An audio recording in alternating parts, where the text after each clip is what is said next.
yang memang barangkali jarang dibahas.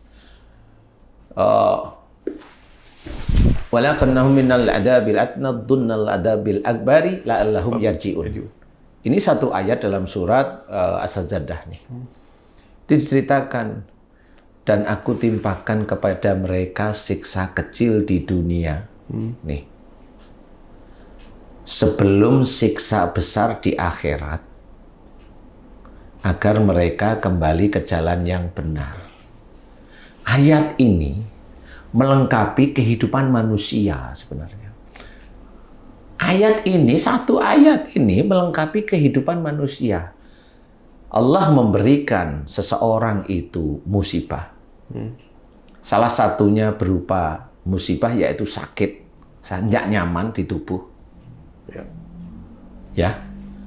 Dan itu diceritakan di ayat yang tidak terputus, masih dalam satu ayat. Dan aku timpakan siksa kecil kepada mereka di dunia. Berarti itu sakit. Sebelum siksa besar di akhirat. Siksa besar di akhirat itu berarti neraka. Berarti kalau orang sakit di dunia itu besok menurut ayat ini, bukan menurut saya ya, saya hanya menjelaskan. Menurut ayat ini pasti masuk neraka. Nauzubillah min zalik. Ini yang harus kita pikirkan. Sehingga kita berpola lagi. Gimana caranya kita itu nggak sakit kan seperti itu. Makanya diceritakan. La'allahum yarji'un. Agar mereka kembali ke jalan yang benar. Jalan yang benar itu apa? Ya Quran, sunnah, atau hadis. Yang harus kita kerjakan setiap saat. Quran menyuruh apa? Sholat, ayolah sholat. Quran membayar zakat, bayarlah zakat. Quran senantiasa mengenal Quran, bacalah Quran. Terus apa lagi? Allah menyuruh cara mencari rezeki itu dengan salah satunya, salah beberapanya, berbuat baik. Kan gitu ya? Mendengarkan kajian. Menambah tambahan ibadah dengan sholat tahajud, tapi setelah sholat tahajud mohon ampun di situ. Wabil asharihum yastaghfirun. Dan di penghujung malam berarti ini maksudnya Allah adalah sholat sunnah tahajud atau qiyamul lail. Paham. Oke. Wastaghfirun, dan mereka senantiasa memohon ampun. Nah, kita kebanyakan kalau habis sholat sunnah tahajud minta macam-macam duniawi. Iya. Mbok yo, wah. Kita itu cukup mohon ampun atas kesalahan dan dosa-dosa kita. Ini yang nyuruh ini Allah. Bukan manusia. Allah ini. Loh kok kita itu nggak nurut? Kalau saya tanyain habis sholat sunnah tahajud, Ustadz gimana? Saya cukup mohon ampun aja. Cukup mohon ampun ya. Cukup itu. Biar nanti Allah yang mengatur. Biar nanti Allah yang ngatur. Ngurus semua ya. Yang ngurus semuanya. Allah kan katanya mengatur semua kehidupan kita di dunia. Semua manusia, nggak cuma kita. Semua makhluk hidup. Lah kita manusia yang punya akal, punya ini. Jelas Quran itu katanya itu yang harus kita imani, harus kita kerjakan. Lah nggak nurut sama Allah Ta'ala. Akhirnya tidak dengan istighfar dengan baik-baik. Meminta, oke lah kalau meminta, nggak salah memang. Tapi kan itu keinginan nafsu manusia pribadi. Coba ikutin perintah Allah. Mohon ampun aja beneran. Oke. Nah kan gitu. Pak Ustadz, kalau kematian itu bentuk penyelamatan dari Allah, kematian yang baik itu ada? Ada sih Mas. Kematian baik itu memang kematian pada para nabi dan rasul. Insya Allah. Nah itu kematiannya sudah ditulis oleh Allah Ta'ala. Nah bagaimana kita itu menginginkan kalau kita itu mendoakan teman-teman, para ustadz, para kiai meninggal, didoakan yang baik, boleh. Meninggal dengan kondisi apapun, tetap kita husnudon kepada Allah Ta'ala, itu yang terbaik untuk beliau. Cuma kalau kita yang masih hidup harus berpikir, nggak perlu menyalahkan. Ayo berpikir bahwasanya ada banyak hal yang tidak kita ketahui yang ada dalam Quran, yang sering kita langgar, dan itu bisa aja menjadi kematian seseorang. Kurangnya pemahaman terhadap Quran, kurangnya lillahi ta'ala berserah kepada Allah, menjadi salah satu alasan bahwa kita sulit untuk mati dalam keadaan baik-baik saja? Kalau menurut saya sangat sulit. Makanya kita lillahi ta'ala inilah. Jadi intinya kan seperti ini. Kalau salah satu kalimat tauhid yang sering kita dengarkan, inna sholati wa nusuki wa mahyaya wa mamati lillahi rabbil alamin. Coba kita fokus itu. Sesungguhnya sholatku, ibadahku, hidupku, dan matiku hanya untuk Allah Rabbul Alamin. Sholat kita, Mas, kadang-kadang bagi orang yang memegang jabatan tertentu, sholatnya itu agar jabatannya tidak lengser. Sholat bagi orang yang kerjanya di proyek, sholatnya itu hanya agar mendapatkan rata-rata, mendapatkan proyek itu selalu ada. Kadang-kadang ada perusahaan yang bergerak di bidang kontraktor, bangun-membangun, mengajak anak buahnya itu bersedekah dan langsung diniatkan agar mendapatkan proyek.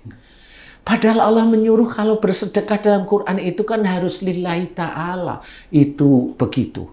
Dan itu banyak sekali di lingkungan kita. Biarlah Allah yang mengatur. Kok kayaknya kita... Nah, akhirnya kenapa bersedekah karena ingin dapat proyek? Itu kan nafsu kita, Mas. Nafsu dari kita menginginkan uang. Kalau kita nggak dapat uang itu kayaknya kita itu sudah selesai, nggak bisa ngapa-ngapain. Berarti Tuhan kita itu siapa? Tuhan mereka maksud saya. Tuhan mereka itu uang, Mas. Tuhan mereka, dia sholat, memohon agar jabatannya tidak diturunkan, tidak di... Tuhannya siapa? Ya dia ada Tuhan lain, yaitu jabatannya. Banyak seperti itu. Bagi orang yang merasa pandai, kayak kita-kita yang berceramah, itu punya, punya di pikiran maupun dalam hati ini, Mas. Orang itu ingin melihat kita. Ingin kita itu diangkat tinggi-tinggi. Kalau kita senang puas, berarti Tuhan kita apa? Ilmu yang dititipkan Allah Ta'ala di otak kita. Itu Tuhan kita. Sehingga merasa bangga. Suatu ketika kena COVID, bingung cari rezeki. Disitulah kita harus paham. Lillahi Ta'ala itu sulit. Gak cuma orang biasa. Kita sebagai pendakwah pun, dakwah itu kalau lillahi ta'ala harus punya pekerjaan yang lain. Kalau dakwah itu dianggap sebagai pekerjaan, ya sudah sulit. Nanti kalau udah COVID seperti ini, dibentengin dengan undang-undang tertentu, peraturan tertentu, bingung sudah. Mau nyalain siapa? Nah, inilah. Lillahi ta'ala itu sulit. Dari sholat, ibadah, hidup kita sampai ke arah kematian kita susun harus lillahi ta'ala. Disitulah titik para nabi dan rasul itu, titiknya di situ. Lillahi ta'ala. Mereka memberikan nasihat karena Allah, insya Allah tidak memaksa. Kalau beda pendapat, tersenyum saja. Wong ini hanya pendapat biasa. Kan begitu. Tidak boleh kita saling menyerang. Itu karena Allah tahu nggak boleh orang Muslim saling menyerang. Itu karena Allah. Kalau dia menyerang saudaranya sendiri, dia bukan Allah. Bukan karena Allah. Dia bukan karena Allah, tapi dia karena nafsunya dia. Nah inilah yang sering terjadi di lingkungan kita. Hoak demi hoak masuk ke WA kita. Terus seperti itu. Link inilah yang sudah masuk hadis akhir zaman, bahwa fitnah sudah ada di lingkungan rumah kita. Bukhari Muslim. Rumah itu adalah agama kita sendiri. Dirusak oleh saudara kita sendiri. Makanya kalau kita ada sesuatu yang kira meragukan, nggak usah dikirimkan. Karena kita merusak. Nggak usah, diem aja. Nah ini jarang sekali orang itu memahami. Dikira itu sudah betul, dikirim. Akhirnya kan saling menghujat. Nah ini nggak sadar. Ada hadis-hadis untuk akhir zaman. Dan ini sudah terjadi. Pola-polanya udah banyak yang kebuka. Polanya itu saya sudah melihat. sudah melihat. Dari pola ini, maka Pak Ustadz waktu itu, balik lagi ke yang tadi nih Pak Ustadz. Ke yang awal Yang tadi. awal tadi. Makanya akan turun. Kalau pola sakit ini akan turun nanti periode berikutnya. Virus yang lebih kuat dari COVID-19.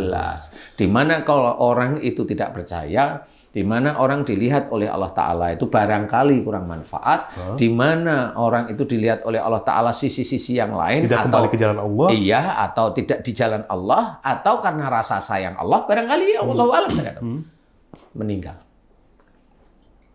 COVID ini gimana seperti itu? Ya itulah menurut saya, karena kita harus kembali lagi ke jalan Allah. Agar kita, kan COVID yang jalanin para malaikat. Ibaratnya kalau Mas Bobi ada emosional yang kuat sekali, emosi itu kan di dada nih. Yeah. Emosional ini kan dijaga oleh malaikat yang mencatat Mas Bobi emosionalnya untuk menjadi sakit sesak napas atau jantung koroner.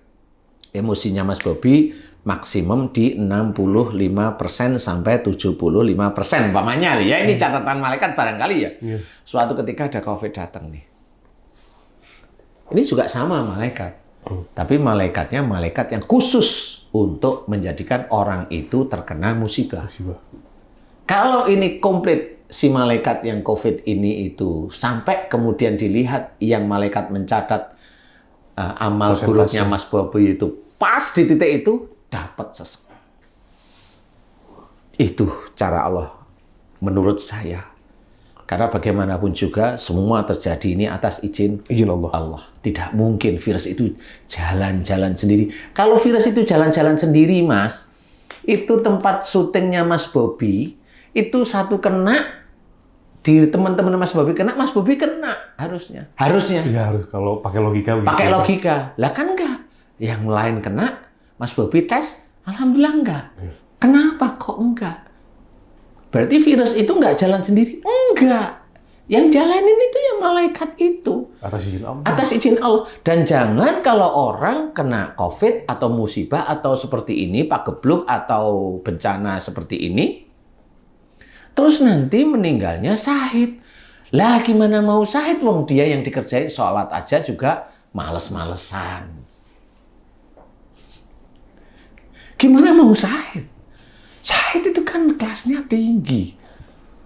Jadi tetap kriterianya. Jadi tetap kriteria orang itu sendiri. Kita pun harus pada waktu mau menceritakan itu syahid, hati-hati. Jangan sampai kita salah dalam menceritakan, akhirnya itu diceritakan ke banyak orang, akhirnya banyak orang yang suka, akhirnya jangan ketemu nanti. Kalau dia itu ingin meninggalnya syahid, waktu kena virus ya nggak usah ke rumah sakit. Udah aja karena syahid. Udah aja dia ingin syahid. Tapi itu kalau menurut pemahaman mereka. Tapi kalau memang menurut pemahaman Allah Ta'ala, belum tentu dia syahid. Itu kan berpikiran kita.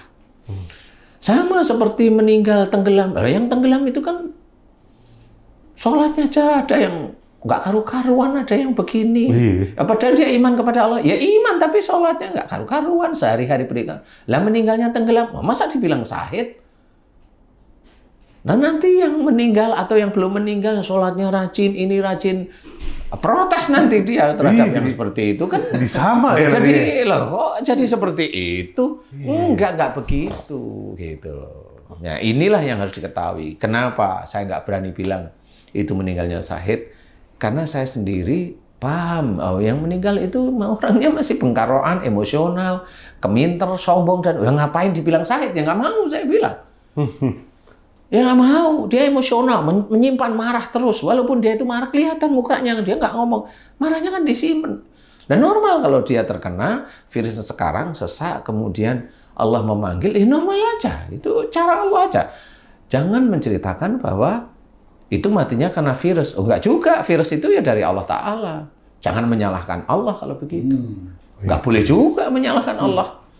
Itu ya karena dia sendiri, walatulku bi'aidikum ila tahluka. Sudah sangat jelas sekali Allah itu menerangkan di situ. Lah ayo belajar apa yang dia kerjakan sehari-hari, itulah menjadi catatan. Itu. Ustaz kayak latang itu pola jannah. Jangan marah bagimu surga. Tapi kan orang itu marah itu seolah-olah seperti kegiatan sehari-hari aja. Iya. Ya kan? Gitu Kayak lah. makan. Kayak makan. Nah, sekarang ini, wallahu alam saya melihatnya, kematian itu kan saking banyaknya, saking tiap harinya. Jadi seolah-olah tuh orang meninggal tuh jadi, kalau dulu kan udah meninggal, disolatin satu masjid, kemudian orang sholat, dianterin ke pemakaman, lebih dari 40 orang dan sebagainya. Sekarang kan saking banyaknya orang meninggal, jadi mudah terlupakan dan peti, di wrapping, kubur pakai mesin, selesai. Kubur pakai mesin selesai. Ketika orang tersebut meninggal dalam keadaan sesat, wasilahnya pasti ada permasalahan akhlak bahwa dia emosional. Berarti kematian orang yang sudah menjadi biasa itu sama dengan orang menganggap bahwa marah itu biasa. Iya, sama. Nggak ada nilainya kadang-kadang. Nggak ada sedihnya, nggak ada ini. Pak Ustadz, korelasi ini Pak Ustadz. Sama sebenarnya. Makanya di kita tetap belajar, jangan marah. Jangan marah itu. Aduh. Jangan marah itu. Apapun. Astagfirullahaladzim. Iya, silakan. Jadi itu yang harus kita pahami, kan? Ya. Jangan marah, apapun bentuknya. Karena pada saat kita marah itu catatannya itu ada loh. Malaikat atid itu jelas itu nyatet. Malaikat sebelah kiri kita itu kan nyatet itu. Dikiranya nganggur aja, enggak. Nah kalau orang lain itu, umpamanya saya dakwah, kemudian karena saya tahu agama, kemudian saya lebih hebat dari orang lain, enggak boleh kita seperti itu. Kita tetap manusia, kita bukan nabi, bukan rasul. Kita masih manusia. Hanya kita dititipi oleh Allah Ta'ala ilmu agak dilebihkan dari orang-orang yang biasa. Kan dititipi, namanya dititipi kan bukan milik kita. Ya nggak boleh kita sombong. Nggak boleh kita nyala-nyalain orang yang memang dia tidak tahu. Kan nggak boleh juga. Ini yang orang lain nggak pernah paham. Sehingga disinilah kesalahan demi kesalahan tercatat oleh Allah Ta'ala. Lah kalau umpamanya yang begitu itu umpamanya yang salah banyak salah itu umpamanya pendakwah umpamanya. Pendakwah terus salah. Dilihat oleh para malaikat dan Allah itu kan setiap saat itu dilihat tuh. Lama-lama ini orang ini kalau terus-terusan begini bisa menghabiskan amal solehnya. Ya dimatikan oleh Allah Ta'ala. Selamatkan. Dimatikan, diselamatkan oleh Allah Ta'ala agar besok kalau di neraka nggak lama-lama. Barangkali ini menurut acuan saya. Itu dia. Nggak lama itu ya menurut saya. Kalau Allah alam. Jadi kesalahannya yang dibersihkan tidak terlalu banyak mungkin begitu Pak Ustadz ya. Wallahu a'lam. Menurut saya. Karena kan Allah itu kan menguasai hari pembalasan. Ya, nggak ngerti saya. Tapi kan saya harus menceritakan fakta dan ilmu yang harus kita pelajari. Katanya pengen masuk surga. Ya memang susah masuk surga itu. Sangat susah. Nah disinilah harus belajar. Wong belajar nggak marah aja susah kok mau masuk surga. Belajar nggak marah aja loh susah.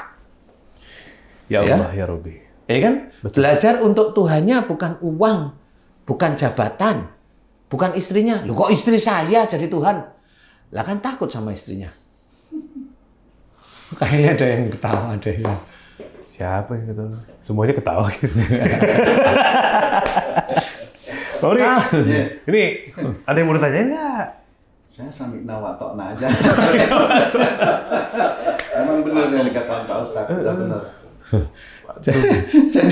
Jadi kan kita belajar itu aja susah.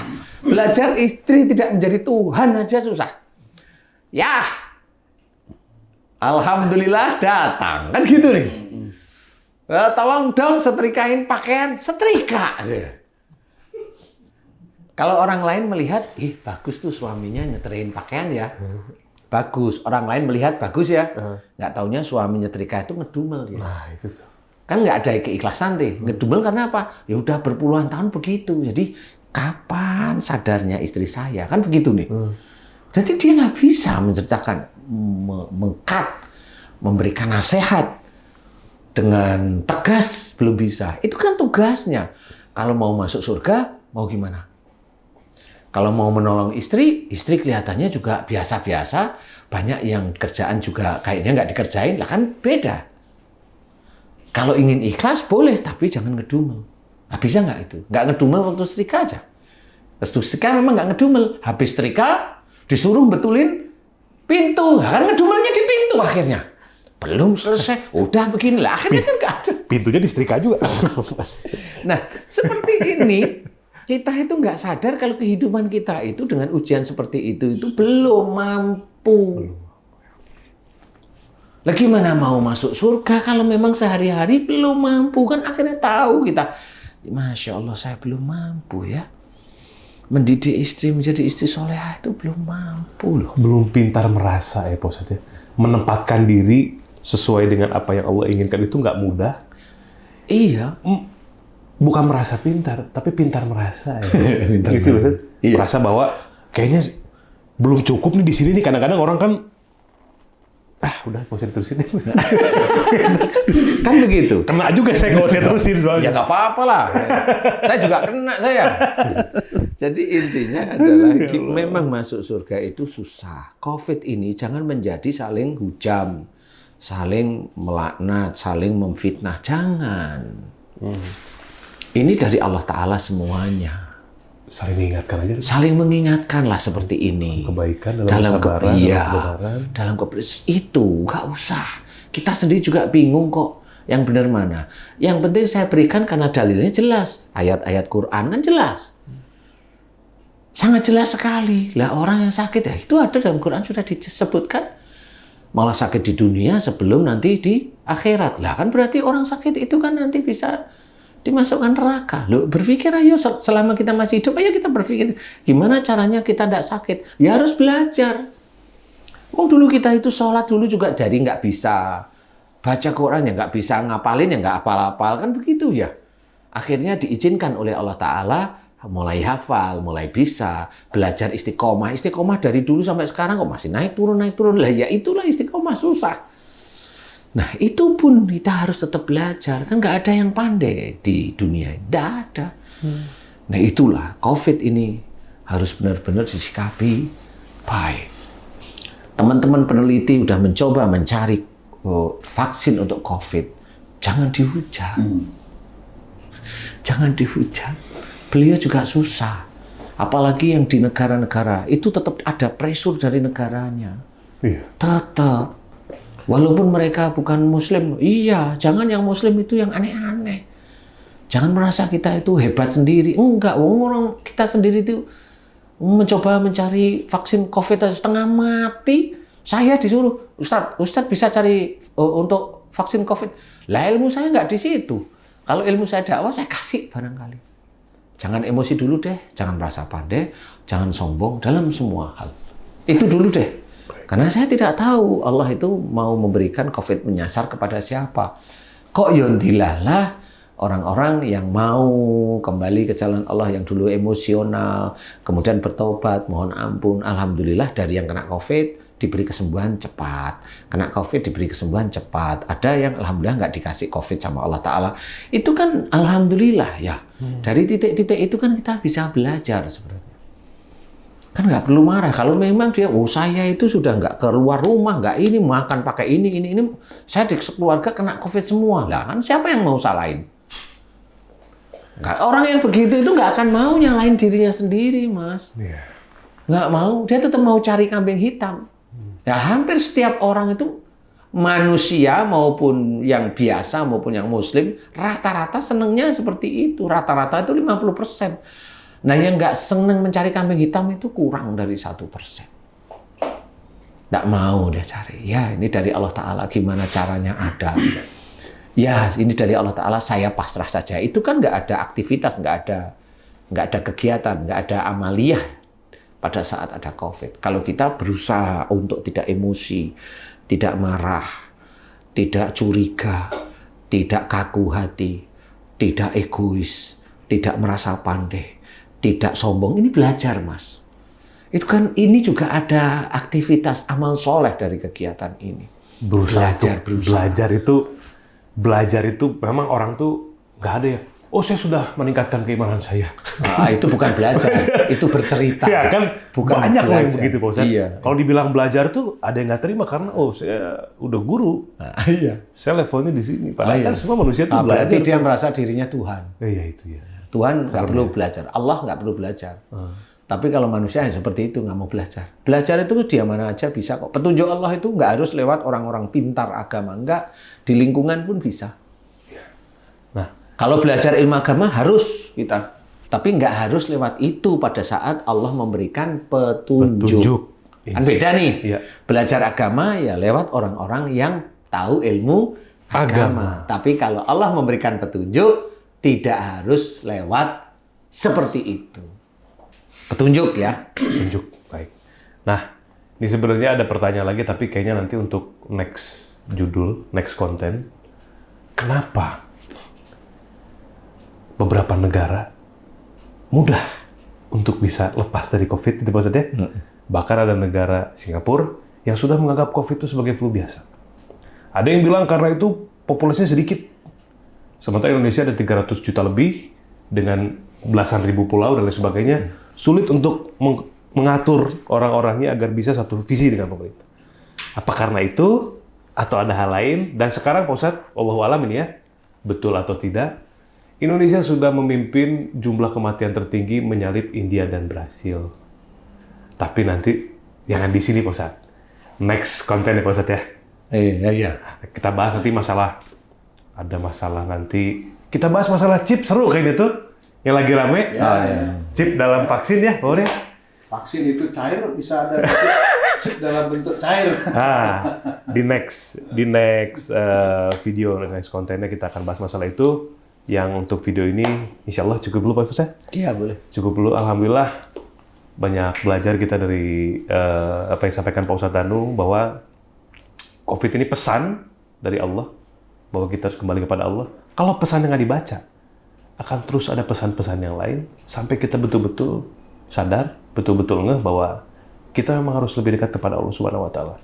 Sudah banyak kematian di sekitar kita, masihkah kita belum peka? Masihkah kita belum paham?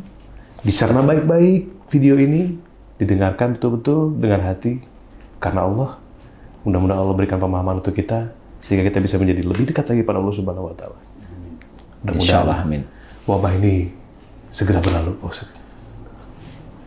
Saya nggak bisa ngapa-ngapain. Saya serahkan sama ngaminin. Kalau Pak Ustadz sampai nggak ngaminin, berarti, aduh, ya Allah. Kalau doa boleh ya. Doa boleh, Pak Ustadz ya? Doa boleh, mudah-mudahan segera berlalu. Tapi kalau kita kan boleh berpikir segera berlalu, tapi ingat, akhir zaman ini menanti di depan dan ini dekat. Ini berlalu, akhir zaman ada, sama saja. Ini berlalu, akhir zaman jalan, sama saja. Makanya di sini boleh kita mengharap kepada Allah Ta'ala, tetapi adalah bagi insan Muslim yang belajar taat pada Allah Ta'ala, kuatkan lillahi ta'ala. Satu Amin, apa ya Allah. saja. Wajib. Itu sudah menjadi kewajiban. Dan kalau sudah satu saudara, satu akidah, jangan dicederai hatinya. Itu dosa itu. Sama istilahnya, kalau dua orang Muslim yang saling bunuh, dua-duanya masuk neraka. Jadi kalau seseorang Muslim mencederai saudara yang lain, orang yang mencederai saudaranya itu akan masuk neraka. Apapun bentuknya, nggak harus bunuh. Itu harus diketahui. Mudah-mudahan ini bisa menjadi gambaran agar kita nanti selamat dunia wal akhirah. Amin. Amin ya Allah ya Rabbal Alamin. Terima kasih Pak Ustadz untuk video kali ini, Pak Tung. Terima kasih juga. Aduh.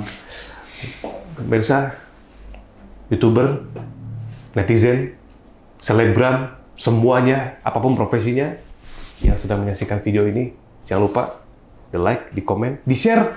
Tolong di share agar ini bisa menjadi pembelajaran untuk semua. Khusus yang Muslim atau tidak Muslim juga nggak apa-apa. Seluruh dunia. Jadikan ini pesan untuk seluruh masyarakat penonton YouTube. Mudah-mudahan bisa menjadi manfaat, bisa menjadi amal soleh. Amin. Mudah-mudahan kita semua dilindungi oleh Allah Subhanahu wa Taala. Amin. Sekian, lanjut lagi di video selanjutnya. Assalamualaikum warahmatullahi wabarakatuh. Waalaikumsalam warahmatullahi wabarakatuh.